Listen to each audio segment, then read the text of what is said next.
Community Viewpoint with Maria Hurst. Hi, welcome to Community Viewpoint. I'm your host for this segment, Maria Hurst. I am so happy to be with you tonight. We are so privileged to have some really good information tonight with Mr. Keith Layton. Hello. Hello. How are you? I'm good. So tonight, I wanted you to come on because this is such good information. Like as we were talking, Mr. Layton, he has Layton's Tree Service Layton Tree Service, and he gave me so much information that I really think that the community can benefit from. So tonight we're going to talk about. So let me find out a little bit about your tree service. So you take care of trees, like you are a certified arborist. Yes. Okay, and a lot of things I didn't know that needed to be taken care of a tree, but I'm so happy I know it now. So, all right, let's just go back to how to plant a tree, because we're going to go back to that anyway. So we have his phone number on the screen. Mr. Layton can tell us, all kinds of things about trees. So we're going to do a couple segments. So if you're seeing this for the second time, or if you are coming back to it, just know there's going to be a segment after this one that we're going to go into more. And then in the coming weeks, hopefully we'll get some more segments, because we want to make sure that everybody is well informed. And that's the purpose of this show, is so everybody is well informed and you know the information so that you can have your trees last a really long time. Well, it's an investment. So yeah, let's start with that. So planting a tree. Not everybody plants like their own tree. We don't just go say, hey, we're going to plant a tree. Sometimes there's landscapers that'll plant a tree. Correct. And what are the different ways somebody can plant a tree, whether it's the owner or the landscaper? How many different ways do trees come? Like if you go to purchase a tree, how many different ways can you purchase a tree? Like I'm thinking, okay, let's just open your apple, you plant the seed in there. Like it's not just that simple. Just throw it, in a beanstalk grow, So how many different ways can trees come? Well, you can either buy them already in the container, you can buy them balled and burlapped, or you can buy bare root stock. You can germinate it from the seed and start it off in a small pot to go ahead and, after a year's growth, you can go ahead and transplant it into the ground and take off from there.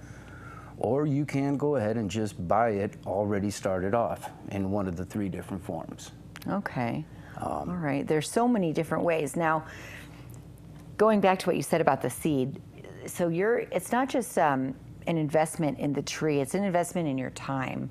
So I think maybe that's why, I'm just going to go a little side note, that's why there's so many stories about wonderful trees, because trees are precious. And I think about the giving tree because Shel Silverstein's my favorite. But so there's so many different ways, and so if you're going to do it from a seed, you're going to invest a lot of time before you even put that in the ground. Right. You're going to have approximately 2 to 4 weeks before it even starts to germinate. Okay. Not to mention all the time yourself is put into to make sure that seed grows. From there,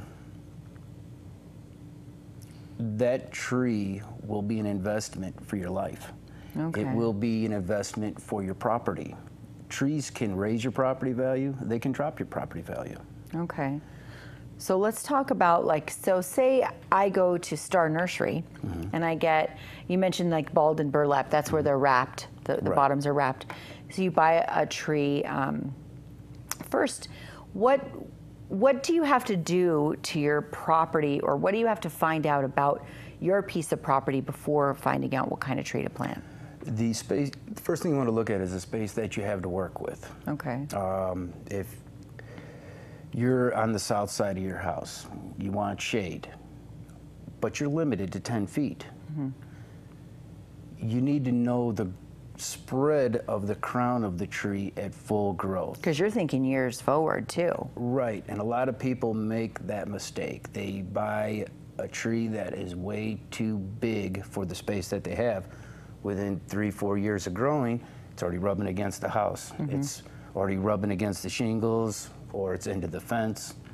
Or cracking the foundation or something. It happens too often. Okay. What about the soil? The soil is the biggest part of it. You need to plant the right tree in the right place. You need to know the pH balance of your dirt. How does somebody find that out? There are kits that can be bought from any local nursery. Okay. You'll be able to get them from hardware stores as well. And they're pretty simple. It's just a quick soil. You just collect a little bit of the soil from where you're at. You add your water to it. Not the chemical that comes with it, you mix into it, and it'll give you your reading. And it'll tell you what you're lacking. It'll tell you how many different things that you're missing in order to make that tree grow. Okay. You could put the tree into the ground. It may not even take off. It may just exist. Okay. Yeah, because you do see that. Even over at my house, I have pine trees, and there's nice pine tree, baby pine tree, nice, and there's this one that's just kind of there. It's just a tiny little stalk. There could be a difference in the pH balance 10 feet over. Okay. You could try to... So best to test where you're going to plant it. Where you're going to be planting the trees, yes. Okay. So next part, so you've tested the soil. Say you want to do a pine tree. You buy the pine tree, it's in a burlap or it's in a pot. What next? How far do you dig down? With your average soil, you're going to be just at the root flare of the trunk. You can measure it off. The root flare should only be even with the ground. Okay. That's like where, I'll use my arm. So here's the tree stock, here's the roots. Oh, look, it's like the thing, right? So here's the roots, so here's the ground. Our roots want to be right underneath? Right where the root flare comes off. Okay. This is where you want the ground to be. Now, okay. You don't want it too deep, and you don't want it up higher, because your roots will be above the ground then. They will travel along the ground. I've seen that in big trees. I've seen, a big piece of root before it goes into the ground. Is there any instance where you would want to raise that? If you have a clay soil. Okay. If your soil is clay, you will raise it up approximately an inch, depending on the size of the ball. Just a bit? Yeah, it's just a bit. It's just because it doesn't drain. Okay. The very most, you're going to be maybe 3 inches above. That's it. Okay. So it's basically just your roots go right under the ground. Right, exactly. Okay.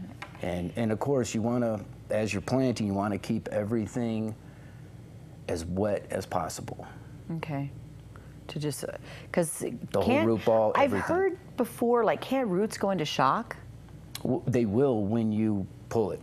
Okay. Yep, it will go into shock. So they're okay, once you buy it from the nursery or Home Depot or wherever you're buying it from. Right. They're fine. They've been treated or whatever, and then you put them in the ground. Now, what do you have to do? I mean, do you pack the soil down over the roots? Do you fertilize it? What can be done to prevent damage at that point? Or what shouldn't be done? Right. It all comes down to the care that you give it, the way you handle that tree. When you take it out and you go ahead and you remove any wiring, you remove the burlap as much as you can. The first thing you're going to look for are roots that are girdled, that are knotted together. Okay. You're going to loosen all those. Gently. And basically, gently. You're even going to cut some of them. Okay. Now, these are the things that are going to put the tree into shock. After you get it all, the root pruning done, get it nice and clean, you go ahead, you put it into the ground, and at that point, you go ahead and you just stabilize it around the bottom. just so it can sit upright. And at that point, you measure to make sure that your the root flare by the collar is not too high. It also, and it's not too deep. If it's too deep, then obviously you got to fill back in. You can have the hole as wide as you want. They're going to tell you at least 2 times. I'm going to tell you at least 3 times the size of the ball. The wider the planting hole, the healthier the roots can take off. A lot of times when customers are having these holes dug, a lot of things people don't realize is that after you get that hole dug, you have to roughen the inside of the hole. You can't have any glazing. That'll just cause your roots to take off and start to curl again. And that's everything you just because that's kind of like going up against a cement wall or something. What it is. So you roughen it all out. These are what customers need to make sure is done.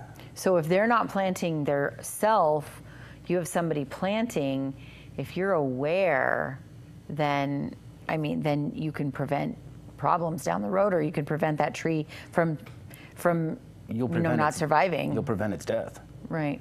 Yep. That tree will, all of a sudden, just 1 year, it says, oh, my tree died. No, your tree died 2 years ago, and this is why. You're just seeing the effects of it now. Yeah. And that's why I tell all the customers, if you want to watch, it's not a problem. I'll show you exactly what we're doing. I'll explain to you what we're doing and why we're doing it. Right, because it doesn't stop there. Now, right at this show, we only have a couple minutes left, but we're talking about the beginning, the birth of the tree, basically. Well, the birth of the tree is really like from the little baby seed. But when you first get it on your property and you put it in your ground, just in the last couple minutes, how often should somebody then fertilize it? Or water? Water every day. Okay. You don't want to saturate it. You don't want it to puddle. You want to water every day. You want to give it a deep root soaking. So slow? Slow. Okay. Yes. You want to give it a deep root soaking. You want to make sure that the tree stays moist. Okay. Especially in the southern Nevada sun. Right. It does get hot here. It does. It gets really hot. So. Thank you so much for all this information. Call Layton's Tree Service once your trees are grown, and he'll help you make sure that they stay healthy. And join us for his next segment coming up in a week or two. And you will find out more about the care of your trees. Thank you so much for joining us. Thank you for having me. Community Viewpoint with Maria Hurst.